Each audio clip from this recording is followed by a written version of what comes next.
2024 లేదా 25లో డిగ్రీ లేదా బీటెక్ చదివారా? సాఫ్ట్‌వేర్ జాబ్ కోసం ఎదురు చూస్తున్నారా? అయితే కోడ్ జ్ఞాన్ 100 డేస్ కోర్సులో చేరండి, జాబ్ సాధించండి.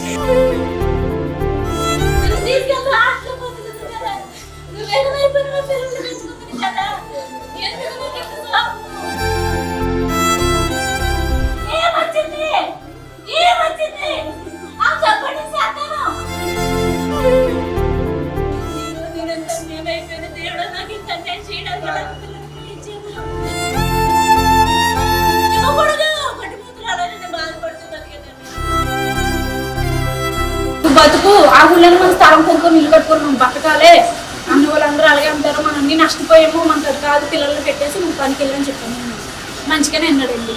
సో జూన్ మాట్లాడేది ఒక ముందు ఫోన్ కాలేదు. ఇప్పుడు నాకు ఈ విషయం తెలిసింది.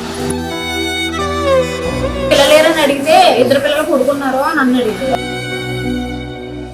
సో ఈ ఘటనకు సంబంధించి ప్రస్తుతం తల్లి వచ్చారు. ఆవిడ ఇప్పుడు దుబాయ్లో ఉండి దుబాయ్ నుంచి వాళ్ళ పొద్దున వచ్చిన పరిస్థితి.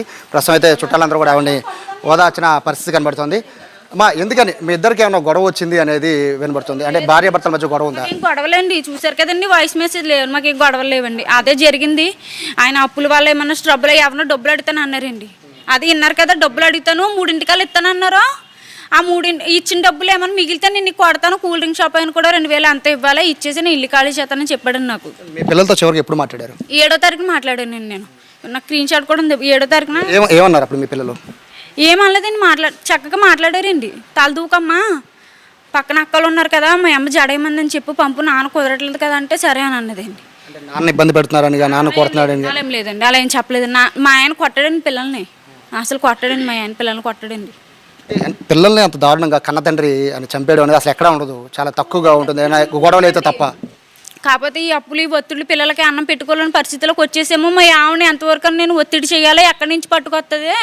ఇప్పటికి మా వల్ల ఇది అయిపోయింది, బయటికి వెళ్ళింది, నాకు నెల జీతం వస్తుంది కదండి. ఇప్పుడు ఎప్పుడైనా డబ్బులు అడిగితే నాకు ఫ్రెండ్స్ ఉన్నారండి. నాగేశ్వరి ఒక అమ్మాయిని రాజమండ్రి ఉంది, అమ్మాయిని అడిగాను, మా ఏజెంట్ ఇచ్చారు డబ్బులు, ఇంకా అంతేనండి. ఒక అక్క తెలుసుంటే అక్కడితో కూడా అకౌంట్లో కట్టించాను 4000.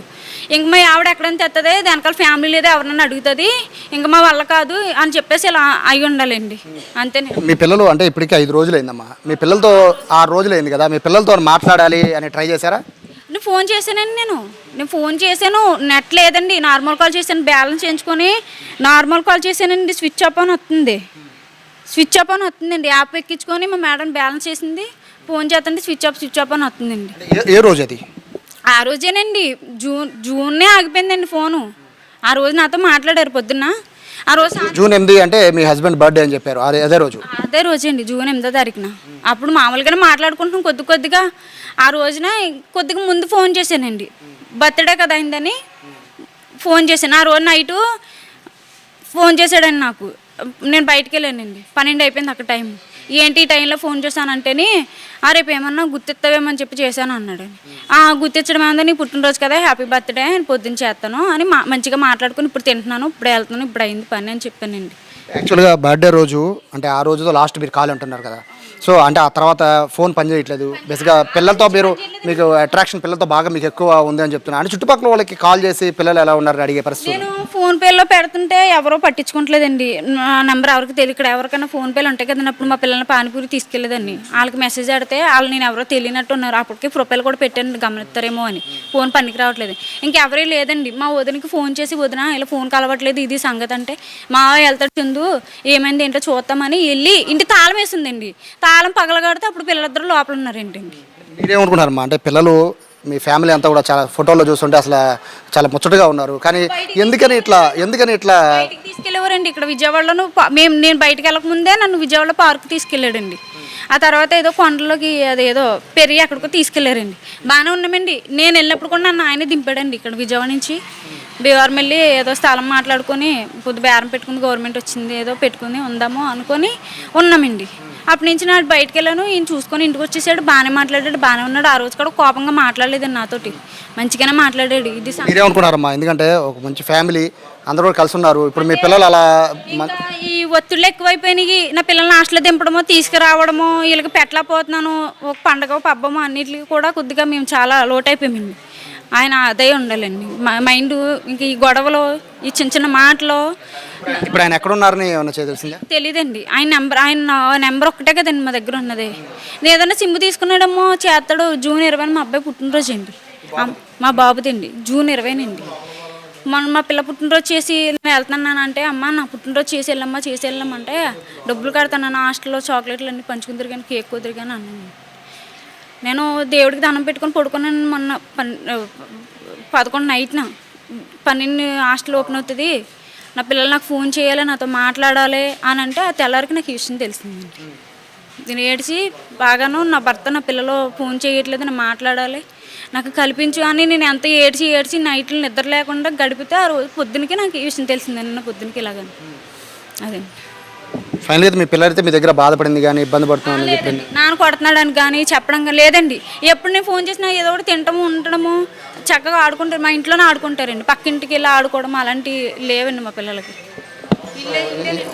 రైట్, ఇది పరిస్థితి. మాట్లాడలేని పరిస్థితి. చాలాసేపు తల్లి రోదన అనుభవించిన తర్వాత సర్ది చెప్పి ఏదో తల్లితో మాట్లాడిన పరిస్థితి. ఓవరాల్గా చూస్తుంటే మిస్టరీ అనేది కనబడుతోంది. మొదట అందరూ కూడా తండ్రి చంపేసి అతను పారిపోయాడు అనుకున్నారు. బట్ ఇప్పుడు చూస్తుంటే ఒక లెటర్ దొరికింది. ఆ లెటర్లో తండ్రి కూడా సూసైడ్ చేసుకున్నట్టుగా కూడా రాసినట్టుగా కూడా చెప్తున్న నేపథ్యంలో ఓవరాల్గా చూస్తుంటే ఈ ఘటన అంతా కూడా ఈ మైలవరంలో మొత్తం అందరం కూడా కదిలించేస్తున్న పరిస్థితి. పసిబిడ్డలు వాళ్ళు హాస్టల్లోకి వెళ్ళి చదువుకున్నారు. తల్లి దూరంగా వెళ్ళి పనిచేస్తూ కుటుంబాన్ని పోషిస్తున్న ఈ నేపథ్యంలో ఈ విధంగా కుటుంబం మొత్తం కూడా చిన్నభిన్నం అయిపోవడం అయితే ఇక్కడ మైలవరంలో అందరినీ కూడా బాధపెట్టే పరిస్థితిగా ఉంది. ప్రస్తుతం అయితే పోలీసు అయితే ఎంక్వైరీ చేస్తూ ఉన్నారు.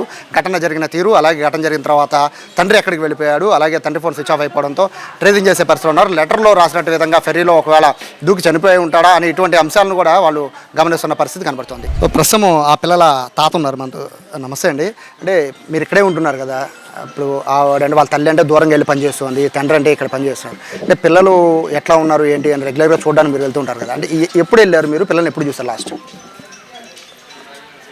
అయితే పోయిన శుక్రవారం నేను ఇంటికి వెళ్ళాను. ఇంటికి వెళ్తే కాసేపు ఉండి పిల్లలతో మాట్లాడి వాళ్ళ అన్నం తినే టైం అయితే ఇక కాసేపు ఉండి నేను వచ్చేసాను. తర్వాత ఆదివారం పూట వాళ్ళ అమ్మ ఫోన్ చేసింది. అతను పుట్టినరోజు అయితే భోజనానికి ఇంటికి రమ్మని.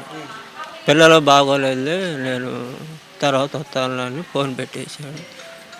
సరే ఇక ఇవి ఒక నిజమేనని అనుకుని ఊరుకుంది. సాయంత్రం ఫోన్ చేసింది పిల్లలకి ఎట్లా ఉందని.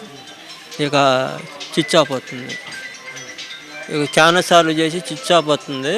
సోమవారం ఎన్నిసార్లు చేసినా స్విచ్ ఆఫ్ అవుతుంది, వెళ్ళి చూసిరమ్మంటే వెళ్తే తాళం వేస్తుంది. సరే ఈలోపు మంగళవారం కూడా 2-3 సార్లు వెళ్ళాము, తాళం వేస్తుంది. దగ్గరికి అక్కడికి వెళ్ళంగానే కొద్దిగా తాళం వేసి ఉండే బయటకు ఒకవేళ బుధవారం వెళ్ళారు మళ్ళీ అని చెప్పి నేను అనుకుని వచ్చేస్తున్నాను. బుధవారం రాత్రి కూడా వెళ్ళాను, వచ్చి అట్లాగే వచ్చేసాను.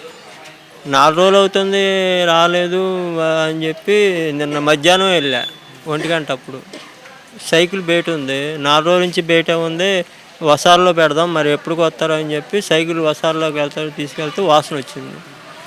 ఏంటి వాసన వస్తుంది, ఒకవేళ పందికొక్కులు ఏమైనా చనిపోయినాయి అనుకోండి. చూస్తే ఏముంది, తలుపు దగ్గరికి వెళ్ళంగానే ఇంకా అసలు తట్టుకోలేకపోయా వాసన. నాకేదో కొద్దిగా ఇంటి చుట్టూ తిరిగేపాటికి వెనకమాల కిటికీ ఒకటి రెక్క తీసుంది. ఆ రెక్కలోంచి చూస్తే బట్టలు అవి అడ్డం ఉన్నాయి. కొద్దిగా పిల్లోడిది కాలు కొద్దిగా కనిపిస్తుంది మడం. ఏం మడంలాగా ఉందని చెప్పి పక్కకు వచ్చి ఒక కర్ర తీసుకుని ఆ బట్టలు పక్క లాగా, ఆ బట్టలు పక్క లాగేపాటికి పిల్లోడు ఇక మేము తట్టుకోలేక అక్కడ ఇదైపోయా, పడిపోయా. పాపం పక్కన వాళ్ళు అప్పుడు రోడ్డు అంటే వెళ్ళేవాళ్ళు ఎవరో వచ్చి ఆ తలుపులు కొద్దిగా ఇచ్చేసి వెళ్ళారు. ఈలోపు ఎస్ఐ గారు, సిఐ గారు వీళ్ళంతా వచ్చారు. అది జరిగింది. అక్కడ మీరు లోపలికి వెళ్ళి చూశారు కదా, అంటే పిల్లలు ఒకరి మీద ఒకరు చేసి పడుకుని ఉన్నారు కదా, అంటే అది చూస్తుంటే మరి లోపలికి వెళ్ళిపోయానండి. అది పగలకొట్టి చేసేలోపు ఈలోపు జనం రావటం పోలీసు వాళ్ళు రావడం జరుగుతుంది. నాకు ఏమి చేయాలో అర్థం కావట్లా. అతని మీద అనుమానిస్తున్నారు అందరూ కూడా, అంటే అతను చంపేసి అతను కూడా చనిపోయాడు అనేది ఒకటి వస్తుంది. అంటే మీకేమన్నా ఇన్ఫర్మేషన్ ఏమన్నా ఇచ్చారా? అంటే ఇట్లా ఇబ్బంది ఉంది, ఆర్థికంగా ఇబ్బంది ఉంది ఫ్యామిలీలో అని కానీ ఏమన్నా మాట్లాడారు మీతో? లేదండి. అతను ఏమన్నా మీతో మాట్లాడారా? అంటే ఇట్లా జరిగింది, పిల్లల్ని నేను చూసుకోలేకపోతున్నాను ఇట్లా మాటలు ఏమన్నా మాట్లాడారు? ఏం లేదు, మామూలుగానే మాట్లాడాడు. సరే మీరు అన్నం తినండి, ఇక నేను వెళ్తున్నాను అన్నాను అని చెప్పి నేను వచ్చా. ఇక అదే లాస్ట్ మాట్లాడుతాం. పిల్లలు ఏమన్నా చెప్పారా? పోనీ మా నాన్న ఇబ్బంది పెడుతున్నాడు అని ఏమన్నా చెప్పారా? లేదండి, సరదాగా కాసేపు మాట్లాడుకుని వచ్చేసాం. అదే లాస్ట్. ఇది పరిస్థితి చూస్తుంటే నిజంగా హృదయం ద్రవించిపోతుంది. ఇద్దరు కూడా హాస్టల్లో ఉండి చదువుకుంటున్నారు. తల్లి ఏమో దూరంగా ఉండి పనిచేసి ఇంటి డబ్బులు పంపిస్తుంది, తండ్రి ఇక్కడే ఉంటూ వాళ్ళ ఆలన పాలన చూసుకుంటున్నారు. సవ్యంగా జరుగుతుందనే టైంలో ఈ విధంగా మొత్తం ఫ్యామిలీ కూడా పూర్తిగా చిన్నాభిన్నం అయిపోయింది. తండ్రి ఇద్దరు పిల్లలను చంపేసి ప్రస్తుతానికి అయితే అతను ఎక్కడ అంటే అతని జాడ కోసం పోలీసులు వెతుకుతున్నారు. కానీ అతను రాసిన లెటర్లో అయితే ఖచ్చితంగా నేను కూడా ఆత్మహత్య చేసుకుంటున్నాను ఫెరీలో దూకి అని చెప్పి లెటర్లో ఉందని చెప్తున్నారు. సో పోలీసులు అయితే ఆ కోణంలో కూడా దర్యాప్తు చేస్తున్న పరిస్థితి కనబడుతుంది. ఓవరాల్గా అయితే మొత్తం మైలవరంలో అయితే ఈ వార్త అయితే ఒక సంచలనంగా మారింది. పోలీసులు అయితే ఎంక్వైరీ చేస్తున్నారు. ఘటనకు కారణం ఏంటి, కేవలం ఆర్థిక ఇబ్బందులు మరి ఇతర కారణాలు ఉన్నాయనే విషయం మీద ప్రస్తుతం అయితే పోలీసులు ఎంక్వైరీ చేస్తున్న పరిస్థితి కనబడుతుంది. కెమెరా పర్సన్ కృష్ణతో సాయి, సుమన్ టీవీ, మైలవరం నుంచి.